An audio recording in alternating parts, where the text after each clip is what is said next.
নিজেকে দোষারোপ করো না।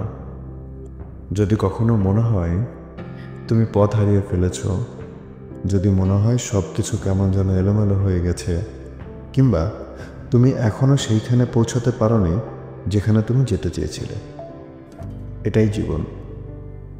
সব কিছু যদি একবারে ঠিকঠাক হয়ে যেত, যদি আর শেখার কিছু না থাকতো, যদি বেড়ে ওঠার কোনো সুযোগ না থাকতো, তাহলে জীবন একঘেয়েমি হয়ে যেত। তাই ধৈর্য ধরো, সময়ের সঙ্গে সঙ্গে সব কিছু ঠিক হয়ে যাবে।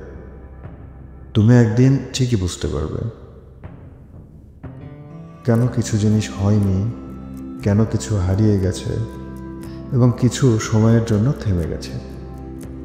প্রতিটি অভিজ্ঞতা, প্রতিটি হার, প্রতিটি ভুল তোমাকে তোমার গন্তব্যের কাছাকাছি নিয়ে যাবে। ভুল করতে ভয় পেও না। ব্যর্থ হওয়া মানেই হেরে যাওয়া নয়, বরং এটা শেখার একটি অংশ।